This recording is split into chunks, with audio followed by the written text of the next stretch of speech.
มาเด้อเที่ยวชมสวนอาหารบ้านพลงามนี่ภาพบรรยากาศนี่เพิ่นประดับประดาให้เป็นบอนถ่ายรูปได้สวนนี่เป็นที่นิยมกันหลาย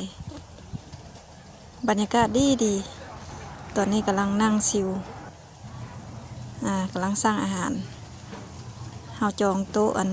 ใต้ร่มไม้บรรยากาศมันจึงร่มรื่นเย็นสบายแล้วก็มันว่างแน่เปิดหูเปิดตาเนาะวันเสาร์อาทิตย์ดีนี่เมนูที่เราสร้างก็ได้ปลาน้ำหมึกนาวนี่120ไปตำ135ก็บ่ได้แพงได้พอกินรสชาติแซ่บนัวอยู่ยำหอยนางรม59,000นี่อัปเดตเดือนตุลาเด้อราคานี่นะบ่ทันได้เว้าเรื่องอันขึ้นเงินเดือนเด้อแบบขึ้นหรือบ่ขึ้นบ่ฮู้นำเด้อตำร้อน35เนาะเว้าแล้วเนาะนี่เฮาสร้างน้ำดื่มบริสุทธิ์มากินเฮาบ่ได้กินเบียร์เพิ่นก็คล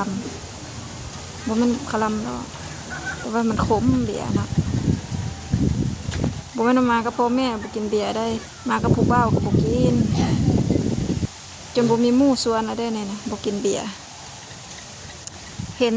ข้างๆหั่นเนาะพื้นที่ข้างๆก็มีต้นข้าวเขียวงามก็อดใจบ่ได้ลุยลงไปท้ายเลยมีโซนเขียวได้แล้วก็มีโซนสุกแล้วสินะติดพันกับธรรมชาติแล้วเด้บัดนี้นะมีแต่ทอนเงินไปเที่ยวแล้วบัดนี้นะผู้ใดขึ้นเหนือลงใต้แล้วเนาะ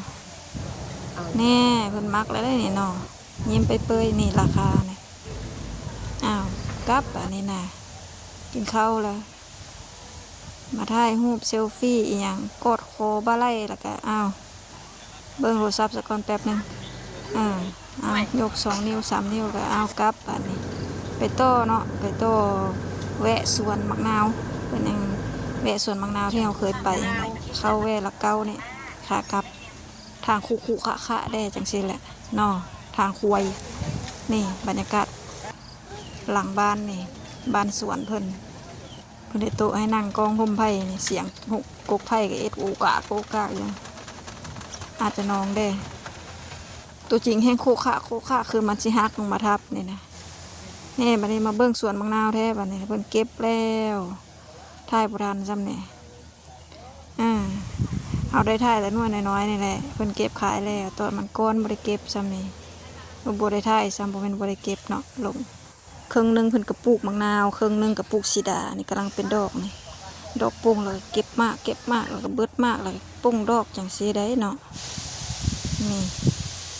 เสียงธรรมชาตินี่ลมพัดใบไผ่นี่จังซี่ได้เนาะสุดท้ายก็จำนวนให้กับอันธรรมชาติคือเก่านะคนเฮา